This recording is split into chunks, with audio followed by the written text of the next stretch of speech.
Seorang putri muda dari negeri Tiongkok pernah menempuh perjalanan panjang melintasi lautan, meninggalkan istana dan kemegahan dunia demi mengejar panggilan hatinya. Putri itu dikenal sebagai Putri Tan Hong Tien Nio. Dalam sebagian kisah disebut pula Lai Hong Tien, yang kelak menjadi istri seorang ulama besar di tanah Jawa, Sunan Gunung Jati, pendiri Kesultanan Cirebon. Setelah memeluk Islam, ia mendapat gelar Nyi Ong Tien, atau Putri Laras Sumanding. Dan kisah cintanya pun hidup sebagai legenda yang menautkan dua peradaban, Tiongkok dan Nusantara. Sejarah panjang hubungan dunia Islam, Tiongkok dan Kepulauan Nusantara telah terjalin jauh sebelum pertemuan mereka. Para pejabat dan pelaut Muslim pernah berperan penting di negeri Tiongkok, termasuk armada besar Laksamana Cheng Ho yang berlayar hingga Sumatera, Jawa, dan berbagai wilayah Asia.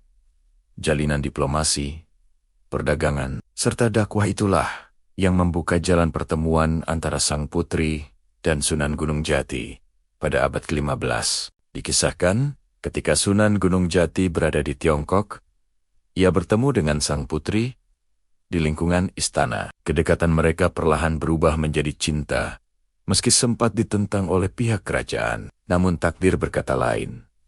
Cinta yang dianggap mustahil justru menemukan jalannya. Dengan tekad kuat, Putri Ong Tien meninggalkan tanah kelahirannya dan berlayar menuju Cirebon, menembus Laut Cina Selatan hingga Laut Jawa demi bersatu dengan orang yang dicintainya. Setibanya di Cirebon, pernikahan mereka berlangsung sekitar tahun 1481 Masehi. Sang putri hidup sebagai muslimah di lingkungan keraton dan turut menjadi bagian dari penyebaran Islam di Jawa Barat. Dari pernikahan itu, lahir seorang putra yang dikenal sebagai Pangeran Kuningan, meski usianya tidak panjang. Beberapa tahun kemudian, Putri Ong Tien pun wafat dan dimakamkan di Kompleks Pemakaman Suci di Cirebon, berdampingan dengan sang suami. Keberadaan makam bergaya Tionghoa di Kompleks Pemakaman Gunung Sembung menjadi penanda kuat bahwa sosok Nyi Ong Tien memang dikenang dalam tradisi Cirebon. Ornamen keramik, arsitektur, dan nuansa budaya Tiongkok di kawasan tersebut